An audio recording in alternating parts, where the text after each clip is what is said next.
Hello everyone, কেমন আছো সবাই? আশা করছি অনেক ভালো আছো। দিনটা ছিল আমার জন্মদিন, কিন্তু দিনটা শুরু হয়েছিল একদম ঘরোয়া ব্যস্ততার মধ্যে দিয়ে। কারণ আমার জন্মদিন হলেও অ্যাকচুয়ালি উপলক্ষ ছিল আমার মামা মামি অনেকদিন আমার শ্বশুর বাড়ি আসেনি, তাই মামা মামি আসবে সেই জন্যই রান্নাবান্নার আয়োজন শুরু হয়েছিল। আমার ননদ প্রথমেই মাছের ঝোল বসিয়ে দিয়েছিল, এদিকে আমার শাশুড়ি মাও রান্নাবান্না শুরু করে দিয়েছিল। কিছুটা রান্না কমপ্লিট হতে না হতেই আমিও শুরু করে দিয়েছিলাম চিকেন রান্না। নিজের হাতে ফোড়ন দিয়ে রান্নার শেষ ছোঁয়াটা দিচ্ছিলাম। এর মধ্যে মামা মামির সাথে মাসি, আমার বাবা মা সবাই এসে পৌঁছলো আর বাড়িটা পুরো আনন্দে ভরে উঠেছে। আর সেদিনের মেনুতে ছিল ভালোবাসায় ভরা নানা পদ, মাংস, চিংড়ি মাছের মালাইকারি, মুড়িঘণ্ট ডাল, পটল ভাজা, গন্ধরাজ কাতলা, স্যালাড, সঙ্গে ছিল শাক। এই সব রান্না আমি, আমার ননদ আর আমার শাশুড়ি মা মিলেই করেছিলাম। তো খাওয়া দাওয়া শেষ হতেই সবাই মিলে শুরু হলো আড্ডা, হাসি ঠাট্টা আর ছোটদের দুষ্টুমি। আমার হাজবেন্ডের সাথে আমার সব ভাইয়েরা আর বোনেরা ছাদে খেলা করছিল আর খুব আনন্দে মেতে উঠেছিল।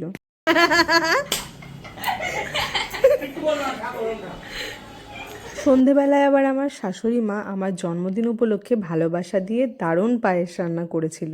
সেই ভালোবাসার স্বাদ যেন আলাদাই এক অনুভূতি। তারপর আমিও তৈরি হয়ে কেক কাটার জন্য বসে পড়লাম। পরিবারের সবাইকে সঙ্গে নিয়ে কেক কাটা, সবার শুভেচ্ছা আর ভালোবাসায় ভরে উঠেছিল আমার দিনটা। আর এই দেখো, ছোটরা মিলে সবাই বেলুন ফুলিয়ে এরকম সুন্দরভাবে বেশ সাজিয়ে দিয়েছিল।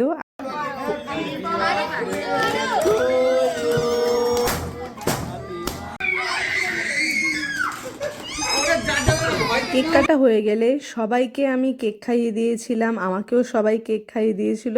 আর বড়রা সবাই মিলে এক এক করে আমায় পায়েস খাইয়ে আশীর্বাদ করেছিল।